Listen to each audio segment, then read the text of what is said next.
and you're like, we think Senna is really OP. We'll pick it when we can, but what is their prio on it? Unless if they have any kind of information on what FlyQuest plays, they're probably just over prioritizing the ban on first ban because they're like, yeah, we don't want to pick it, and we don't want to see them pick it. Yeah, and that's just sad. I just feel like when NRG was kind of at their best, it was, you know, them playing this sort of style that helped to enable their really aggressive solo lanes, right? When they were playing melee solo laners, aggressive jungler, they'd play, you know, Senna plus X melee in bot lane, they'd be farming it up. You have the ultimates to assist on these cross-map dives, cross-map aggressive plays. So it is really weird to see them move that heavily away from it. FlyQuest banning out the Ashe as well as the Azir. So you talked about this before the break, Raz, about that potential for Azir to be grabbed first pick. Clearly, FlyQuest is worried about Palafox grabbing that as well, so they're going to be banning it out. That's not happening, fan.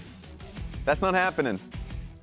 Don't even think you want to see it happen. Ivern was left open, though. Ivern was left open. This has been a target ban against Contractz for the entire split, for multiple splits, because of how much he actually destroyed a lot of scrims with it. And this opens up NRG to a much more stable style composition. We all are talking about, oh yeah, I loved it when they played, you know, all these melee solo laners and they were split pushing and they were trapping people on side lanes. How about an Ivern and a Braum and 280 carries? How about some nice team fight with some Ivern shields on you and some multiple AD carries? The most impressive I've seen NRG recently was when it went up against Dignitas. It was a lost game, but they had a huge lead based off of Ivern, Braum, double AD carry. They'd play really well in Grub's fight or Ripped Herald fight. I think they are well practiced at being able to pick up a lead in that series. This series is going to be a little difficult. I want to see what FlyQuest ends up going for. Leona's an interesting one with Braum still on the table. So Corki's up, Zeri's up. These are some really good champions with Ivern. You know, some double really good DPS, these types of things for NRG. Let's see what they want to grab early here before the next round of bans come in. The Bermuda Trapezoid. Trapezoid.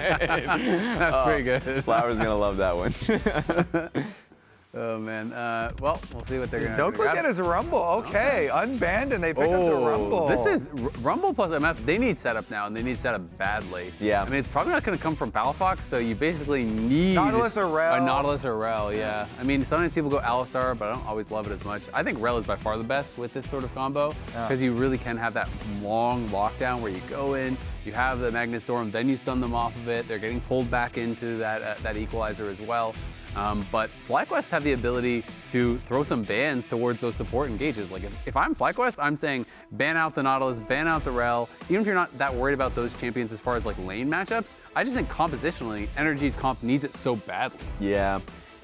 Even though I was saying Braum earlier, I actually think, okay, they went for the Braum ban. I was going to say that I didn't like Braum here now. Mostly because they have no engage. Yeah, they have no engage, and especially if you're a Miss Fortune, you do not want to chase into them. So either their comp requires FlyQuest to really go in, which is fine, but otherwise, you're not being able to lock them down. So now, Nautilus or Rell are wide open, and I think that's great for NRG. Because I struggle to think what pick there could be that Palafox could like save this with if they couldn't get engaged. The only thing that came to mind to me would be Nico, but I feel like they need something else for mid lane. So much AP on your top side, right? Then it's like you have magic damage, Rumble, Ivern, and then if you go Nico mid, I feel like your draft is just already garbage. Yeah, that's the only thing I can think of that would be that big of AoE, you know, setup in CC and brings that utility though. And also Aurora, I forgot Aurora is not playable this week. Yep.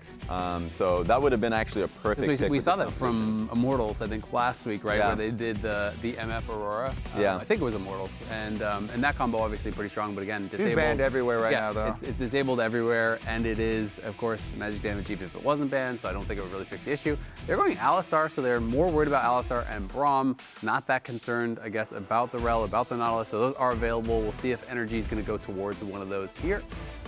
And Jhin may be the option once again. FBI already played it once this series. Looked pretty strong on it. That was in their Game 2 win. Yeah. So far, I'm trying to figure out what FlyQuest actually needs going into 4-5. It's actually been a long time since I've seen mid get deprioritized so heavily into just now looking for counters. Yeah, just holding it for 5th pick. So I mean, I think for FlyQuest it totally makes sense, right? You know, Palafox is going to have to blind his mid. We'll see what they do want to go for. Bard is like okay, but Bard doesn't hold them in place, you know, after. So I think Rell makes a lot of sense. I think this is the best option to me. You know, you can make an argument for Nautilus as well. Rell's going to come through kind of as expected. That didn't get banned out. Still a little bit surprised by the FlyQuest bans because I felt like Rell was kind of the primary one that worked so well with this comp. Yeah. Now it's just Palafox's pick. And Corki maybe? Yeah, I feel like you need physical damage, right? Yeah. So it's probably just Corki. It's probably nothing too exciting. You know, Jason's banned out, Corki's available. There could be a Zeri as well, angle if we wanted to go towards that, but I think Corki makes a lot of sense. You know, it gives you that hyper carry that Ivern is there to kind of buff up and protect. All right, Quad, what you got for us? Something spicy or something normal here? They're taking their sweet time with it. More range would be nice, and he's a great wave a lot player. of discussion. He's a great wave player, and it might be good to set up for a Jhin W, but not too sure what he's going to go for. Oh, we're starting to see a lot more Smolder mid. I actually quite like Smolder mid. I think it's pretty strong, and especially because Corki has actually taken quite a few nerfs, you can actually trade aggressively with this champion. Yeah, it's actually amazing. Now, of course, Zale's going to be heading over to an interview, I'm pretty sure, but we're going to be sending one straight to the casters. So take it away, guys. Had we said to the casters, one more reminder that you can now subscribe to the LCS Twitch channel. So get those emotes ready, and let's get to the game. Raz, I was about to read your part on the prompter for you as you were tossing it to me, and I was like, wait a second, Raz didn't actually read that. We need a Raz emote. That's what we need. That was a seamless toss from Raz. I don't know what you're talking about. No, that was, there's no way that there was anything in a prompter for that one. But no, Mods, we really need a Raz But, Emily, you were talking to us right before they tossed it over to us. Smolder, you're hyped for this here in the mid lane. Well, because I was like, okay, they're going to go Jhin on R4, right? They have set up for it. And then it's like, okay, what big damage dealer do you Jensen kept scrapping with him and giving him plenty of opportunities to get more dragon training, and the Smolder just took over. I will say I don't expect a level 1 lane kill to set the Smolder I mean, I didn't ahead. expect that yesterday. I didn't either. I don't expect it to happen here for Quad. I'll say that. I'm going to agree with that. We've also done a lot of talking this series about if Bwipo's ahead, FlyQuest does well. If Bwipo's behind, FlyQuest does poorly. Our stats guy did a little bit more digging into energy, and we have one on energy. If Huhi's behind, it's unwinnable. Damn. He's the only energy player who has not won a game when he's behind at 14 minutes. So of all the players, and it kind of does speak to this actual series as well, because when Massu, Busio pop off, energy doesn't have the go button, but if Huhi has the lead, he does actually have a strong way that he would like to play the game. So it's twofold, I think. It's the fact that if he's behind, he still wants to play the game through him and it's not working. And if he's ahead, they can get that success. Well, I raise you a different line of thinking here. Okay. Summer 2024 has been AD carry meta. Yes. Who enables AD carries? Supports. If your support is behind, your AD carries can't be set up for success. You lose the game. It's true. Could be both. Equally viable. Yeah. Equally possible. Equally potential here in this game as Massu and Busio. Equally potential. Potential is a verb now. We're just going to roll with it. As Quad and Palafox both traded very low in mid as top lane. Bwipo is going to scare Dhokla away. This is a weird swap. Yeah, I don't know what's happening.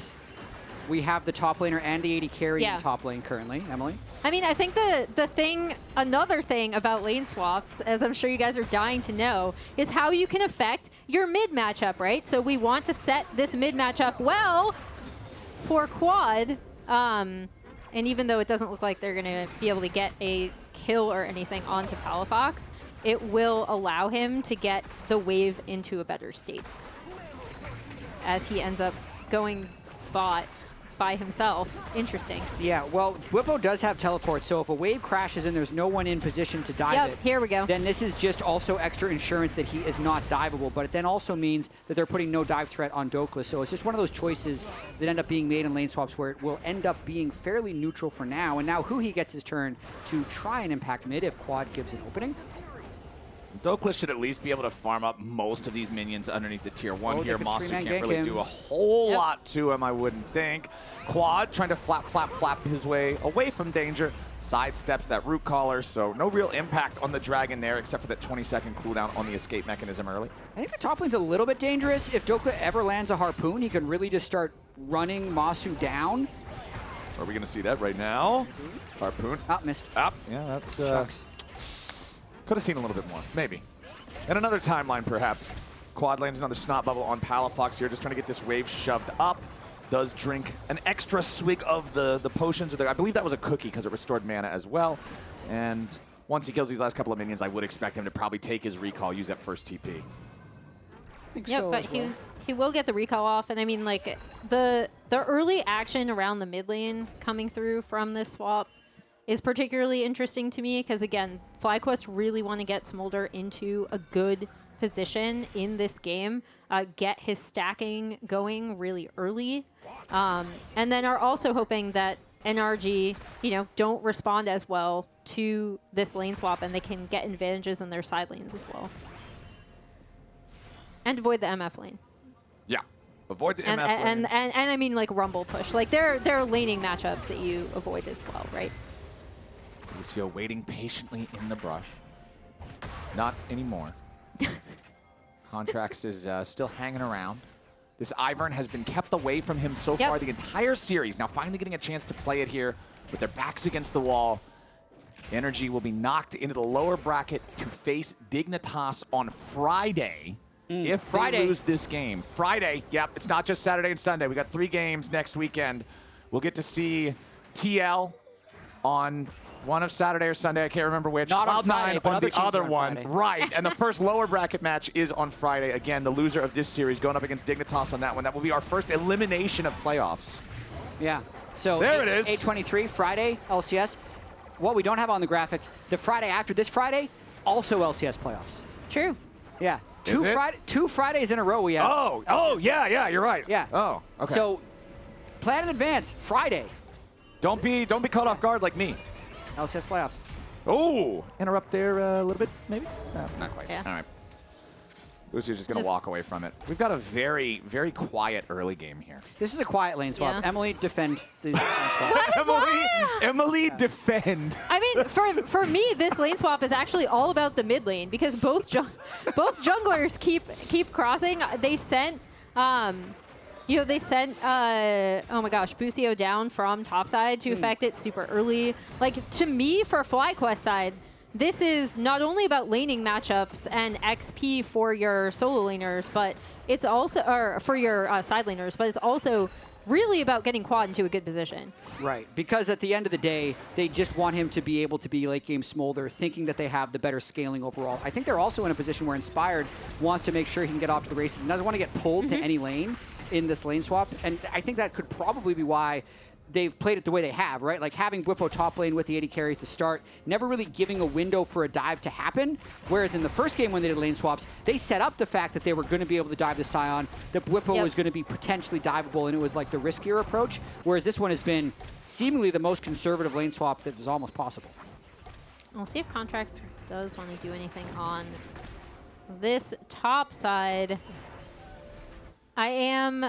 I do think Contractz on Ivern has been a really good pick for NRG in the past. So we'll see if, again, in a double AD comp, Ivern is just such a benefit. And we'll see how they'll be able to pilot it. I do like the fact that we get to talk about this now because Ivern has been banned so much against Contractz because he's been so good on Ivern. And it doesn't even take that many games for him to draw these bans. Career-wise, he's 8-4 on Ivern, which may not seem like much. His career win rate is about 50%, so it's definitely one of his better champions. But I think specifically, kind of across the globe, teams that really understand how to play with and around Ivern, the pick just looks so unbelievably broken, and this is a very good situation for him. And because of the respect he's been drawing with bans, he's just been schooling people with it all split in scrims. Plus, it's not just something that, hey, can you play it? It's, can I, as the person against it, properly navigate the map versus a pick that plays very differently from so many other junglers? On the flip side, Inspired has also played Ivern recently, so I think he's a jungler who's going to be welcome to this challenge. One of the reasons I think they were willing to leave it open in the pick ban phase and instead opted to ban that Azir. But it's just going to be really interesting to see if this is the way, if the Ivern is the way that NRG pushes us to a game 5. Yeah. And we see lane swapping back to general standard, except the top laners are in bot lane, and the bot laners are in top lane. So why is this cool? Maybe what? I feel so attacked right now, honestly. It's cool because the Smolder mid is going to be able to do a lot of damage later. Isn't that? I mean, it is a reason. Yeah, for sure. Agreed. All right. Why isn't he bot lane? And after all that, Lillia's in a good position. True. Bwipo is slightly ahead in XP. Okay. I don't know what you guys want from me. Well, as we know, you live by Bwipo, you die by Bwipo. True. I think I may have heard a stat about that before. Massu and Busio are, they gotta know something's going on up here, right? Gotta know something's a little bit fishy.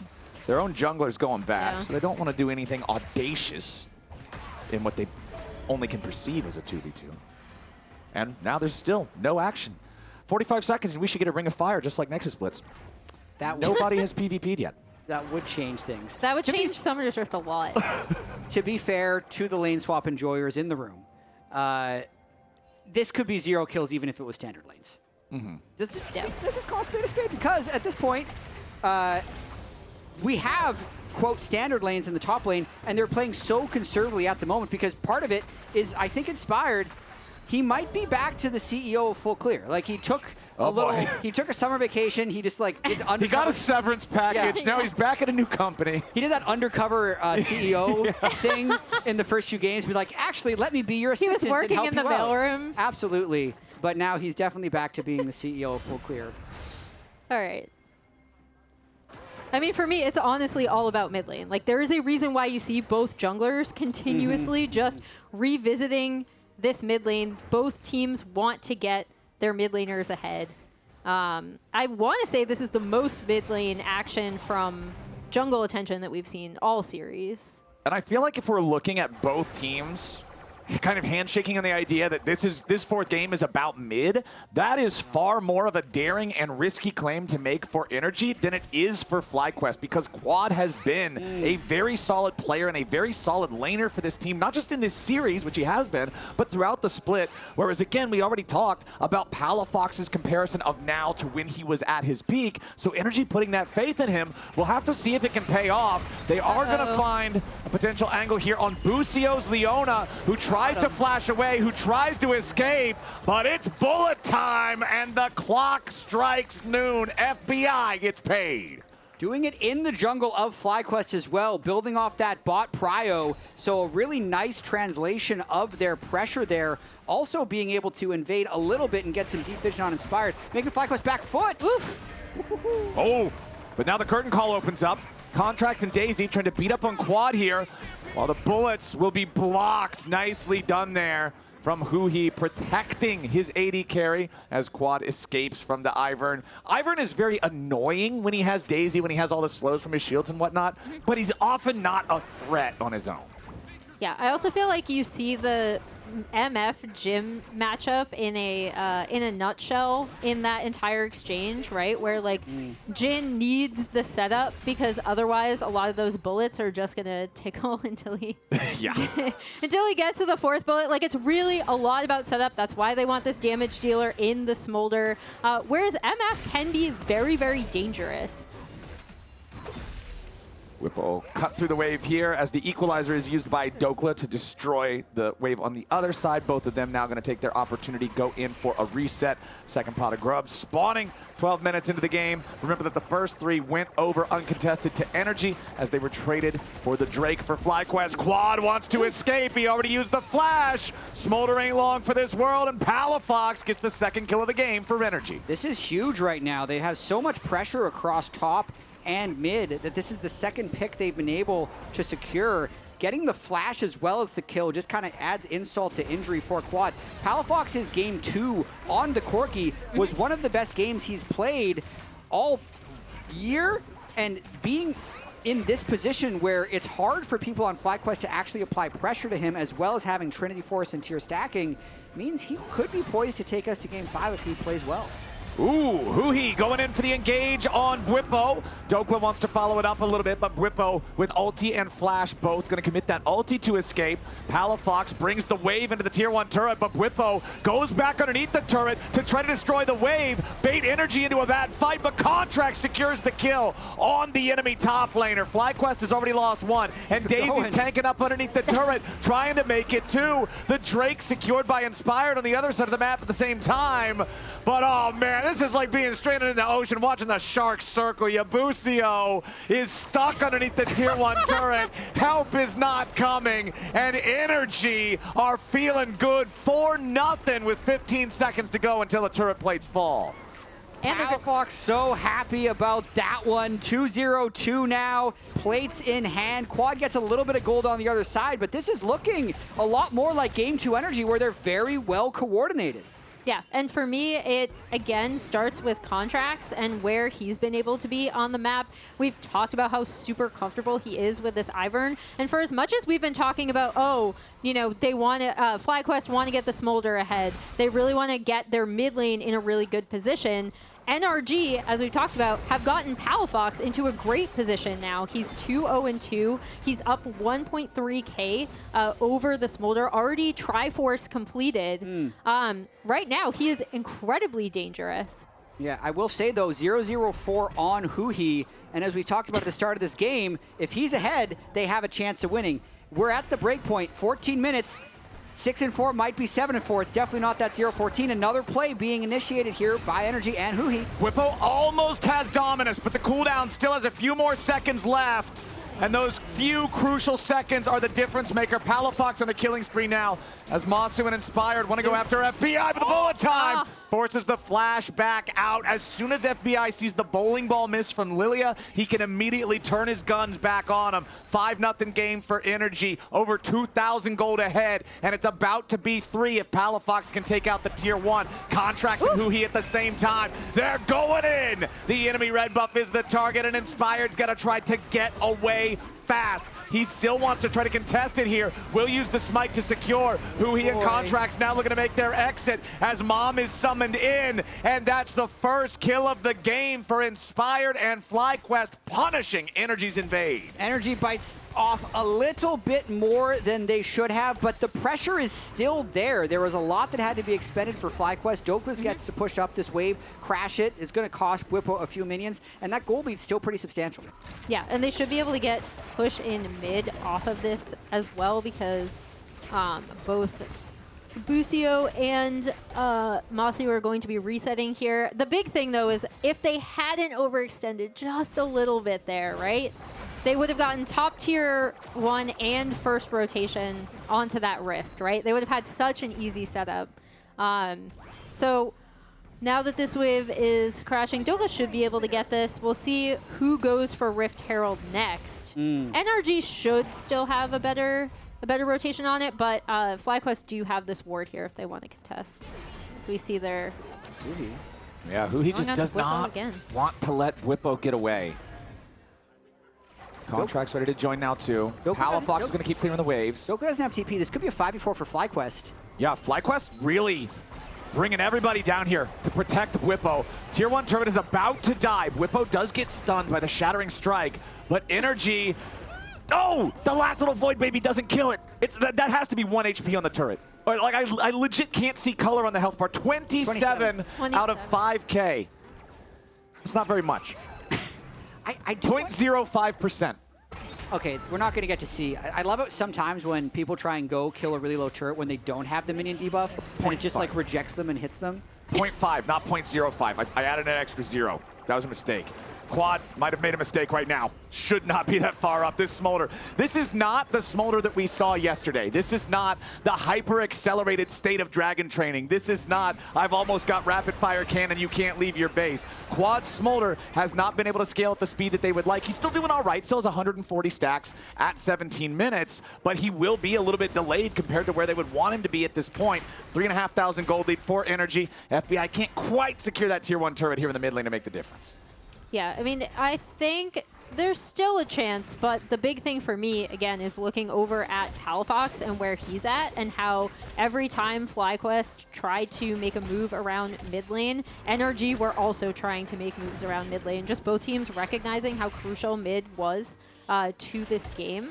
And also, I mean, I've really liked that little rotation of play from NRG. They were able to get push onto top side as well, even off of that play on bot side. And this is more what I'd like to see from them, right? Like recognizing when they can make cross-map plays, really taking advantage of their leads. And I think this next Drake is pretty important. I'm a little surprised FlyQuest is fighting it because now they're kind of going for soul. They're down 3,000 gold. If they lose this particular fight, it will make that gold lead potentially untenable, but they're in the river at least thinking about the contest, wondering if they could get it for free. Well, Bwipo does have everything ready to go. He will be put into top lane right now. He can teleport in with the flash, with the Dominus, but nobody's going to overcommit to the Drake here just yet. NRG knows how low this tier 1 turret is. Knocking this down will make the setup for the Drake that much easier, and with Palafox just being as far ahead as he is, it's very easy to just force that. Yeah, good recognition from NRG, knowing that they can go for mid-prio, get a much easier setup on this Drake. Bwipo should be able to get damage down onto that top tier 1, but this is going to be a free Drake for NRG. All right. This is how I would expect this to play out when FlyQuest has the 2 early Drakes, but they are the team in a deficit. I think the highest chance of victory is to trade Drakes for gold until Soul becomes a threat. Right. So that's why Bwipo is able to get that first turret for FlyQuest. It marginally closes the gold lead. It's a fight that they might not have been able to win anyway. Teleport coming in for FlyQuest. They want the pick on Palafox. Mom provides the extra firepower needed, and the shutdown money goes to Bwipo. Even more gold. Yeah. Wasn't necessarily a direct trade for Drake, but they catch Palafox sleeping a little bit now because there was so much expended energy trying to get something back in mid lane. Yeah, NRG really does not want to allow that 600 gold shutdown to just go away for free. But Inspired and Massu are here in time to defend the tier 2 turret. Okay. Yeah, and Smolder should be able to clean up this turret on bot side. All right, Bwipo still looking for his angle here. Whoa. He's made his way to FBI. The sleep finally arrives. The heal from Redemption, keeping the carry alive. But right as he tries to go for the bullet time, Bwipo shuts him down. The slow from Smolder connects on multiple targets on NRG, and Inspired takes out Huhi as well. That's the bot lane duo of NRG erased off Summoner's Rift. And that's the window that FlyQuest was looking for. That play looked insane by Bwipo to just fly into the team like that, but this is one of those Bwipo and Inspired moments that works. Yeah, and they recognize, Bwipo recognizes he can go in. Inspired immediately follows up. Busio is already coming off the side. And now we see Bwipo is actually able to go immediately onto MF. We talk about these 2 carries in Jhin and MF, having the tools to get on them, interrupt these ultimates, and then once Smolder arrives, this is how you want to set up this team comp, right? You want to put things in place for Jhin to fire off and Smolder to be able to do the damage. And the other important thing I'm noticing there, Bwipo anticipated that the entire time because he saved Ruthless Predator. Yep. When he jumps on FBI the first time through, yes, you can already see the sleep coming in from your Lillia. You can already see the Redemption ready to fire from the enemy Ivern. He waits Ruthless Predator for multiple auto attacks, even though he has it ready, because the only job is to stop bullet time. You do that, you win. Nice situational awareness there to recognize that and execute on it. And what was a 3,500 gold lead, my friends, has now shrank down to barely over 1,000 for NRG. And 2,000 of that gold lead is here in the mid lane, but that's going to be less relevant when that 182 number on Smolder gets higher. Yep. 225. When it gets to 225, I think that's going to negate a lot of that mid lane power difference, and that's kind of the moment that FlyQuest wanted to get to without too much damage. So this game, prior to what just happened, was very reminiscent to me of Game 2 with NRG, where it was also a situation where FlyQuest had 2 early Drakes, and NRG was having a large gold lead, but that's a game where NRG was able to finish it out. The macro from FlyQuest throughout the year has been a lot better than the macro for NRG. So if the series were to end, because of this, it would be very indicative of the way their seasons have played out, because NRG was absolutely in a winning position with that 3,500 gold lead, but they made a few slip-ups, Palafox getting caught, FBI getting caught, and now we're in a very even-looking game state. No. NRG going to clear out some vision here in the topside river. The Omega Crab should be secured by Contractz. Very powerful crab, the strongest of all crabs on Summoner's Rift, because of the incredible burst of vision that you get to immediately guarantee control over this Baron area. Huhi back over the wall, clears out that last hit on that last ward. And so now FlyQuest are going to have to work their way back out into neutral territory here, make sure that NRG just does not get uncontested control over this. Inspired committing the ulti after Huhi, but it doesn't really work out so great. The Mikhails is completed for Contractz. That's the other thing you have to remember. We talked a little bit earlier about how playing against Ivern is so different from playing against most other junglers. He buys these cheap thrift store support items that you don't normally expect a jungler to be able to save people with. Yeah. That definitely caught Inspired a little bit off guard. I do wonder, though, if that was just a really bad look there by Inspired. I didn't think that they were dying, even without the Mikhails. Probably not. Yeah. Most likely not. I mean, it should give NRG vision control over this Baron pit, right? And Dhokla's going to be able to push out this wave in top side. This is a little sneaky. Now Contractz. we're just starting it. Contractz, FBI, and Daisy are 2.5 manning Baron. They have blue trinkets. They just need to think it, and they'll be able to see. Think it with your trinket. Okay, we've got Baron down to 8K. NRG's still hanging around for now. Double teleports coming in, one from either side. Busio standing on top of the NRG reinforcement zone, but he may have walked a little bit too close. Busio with a flash out, eats one more rocket. They won't kill him just yet, but Huhi burns him down. NRG still got all 5 alive as Bwipo has to disengage with the Serix Gauge. Inspire going on a killing. Right back into the back line. Another blooming blows. Another kill for Fly. A double over to Massu, and FBI and Huhi and Dhokla are all gone. Traded for Busio alone. What a finish there by FlyQuest in that fight. Inspired with the double completed, I'd say like full price department store items compared to the thrift store from Contractz is more effective when you're in a long 5v5. So they get that, they equalize the gold, and now they're turning for third Drake. You gotta buy that name brand. Sometimes it's basically the same thing. Other times it makes a difference, and it made a difference here for FlyQuest. Let's watch it again.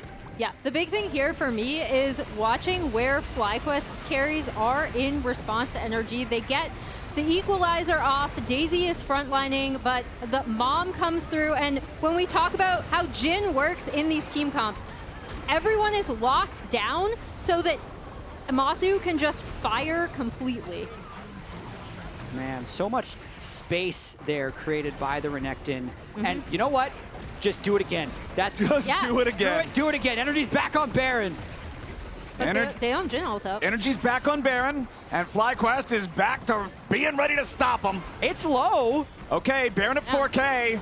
Bwipo's already popped the dominance. Inspired making his way into the pit. Can he try to steal it away? No, he has to go golden just for a second. Bwipo's onto FBI, though. The shutdown on Inspired. Palafox grabbing a kill there. Contractz still in the pit. Baron's going to be secured by NRG. But the fight after, they've already lost Dhokla. They got to be careful. Massu's now on the run. Palafox takes them down. The fight's going to end for NRG. They're looking to take this. A triple over to Palafox. A double back over to Quad the other way. Bwipo is cutting Palafox down.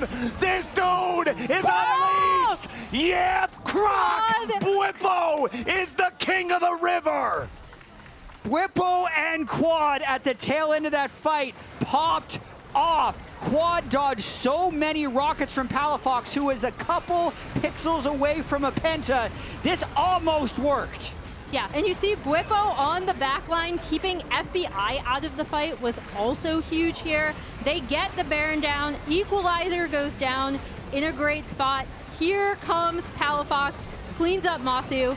And look at this, Bwipo and Quad. Quad hits 225 stacks mid-fight, so it turns on right here. One rocket, or even auto from Palafox, probably kills Quad, but the stun lands on Palafox as the root lands on Quad, so there can be no follow-up, and that's the moment where you're relieved if you're Fly. Yo, Alan, please go in first. Just go, okay? I had to run it down because you're not going. He is the CEO right now, for sure. But then that's what happened. He ran in first. He died. NRG got the Baron. There's still a Baron buff on on Contractz, so if they get a wave pushing with Contractz, they could still threaten a turret. So a pretty close game state still, even after that clutch fight by FlyQuest. I think one of the most important parts about when you punish a team for taking Baron is if you reduce it to just one Baron buff or a couple Baron buffs, but it's nobody that can separate, you drastically reduce the power and the potential Baron power play because of the fact that they can't push multiple lanes at once. So Contractz is the fuel for this engine. It's kind of ironic since he's a piece of wood, and that's typically what those do. But this bottom lane is burning up right now. Tier 3 turret about to die already. FlyQuest shows up fast enough to protect it, but it is so incredibly low. Bwipo's on the front line. Mob comes in. Palafox gets away, but just barely. Busio's still here frontlining. NRG trying to stay alive, but they got to scramble. Bwipo's finding another one. Quad goes on a killing spree. Everybody on NRG is dropping left, right, and center. And FlyQuest found a beautiful punish. Inspired, running after Contractz. He is the only one left standing. That is exactly how FlyQuest want this team composition to work. They understand exactly what they have to do when NRG push up. Like we talked about, there's only the one Baron buff onto Contractz, right? So even though he's there buffing their damage dealers on the siege, and it's looking good, as soon as they push up here, you watch Dhokla.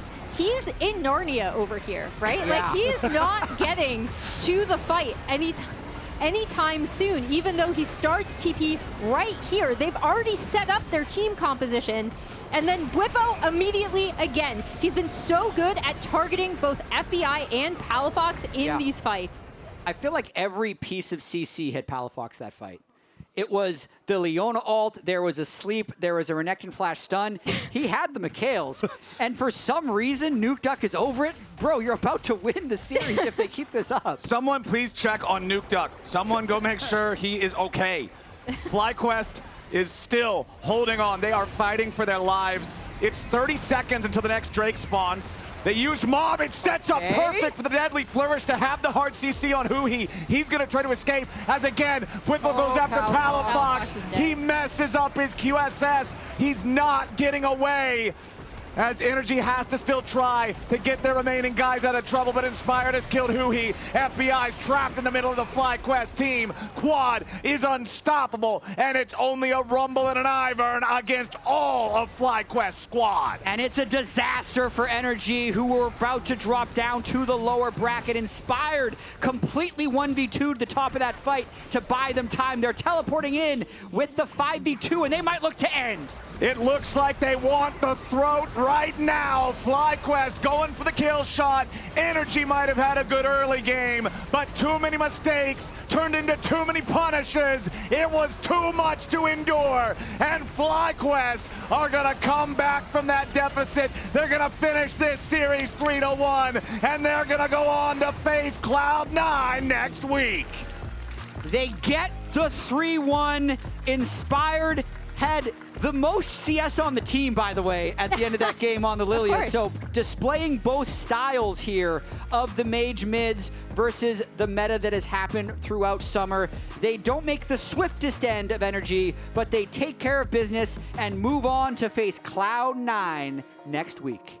Yeah, and for NRG, I do think we did see more signs of life from them today, right? Like, they played their best, I would say, game that we've seen them play in a long time, as we see FlyQuest take a bow. And that was massive for me, especially going up against a Dignitas team that fell so flat against 100 Thieves. Yeah, for NRG, that's just what I feel like that's the takeaway you need to have from this, is that you did take the one game. You should have been able to take the win in this fourth one, and hopefully they can convert that into meaningful growth over the course of the next week before their battle in the lower bracket. It will be the first elimination match against Dig, but now let's go back to FlyQuest.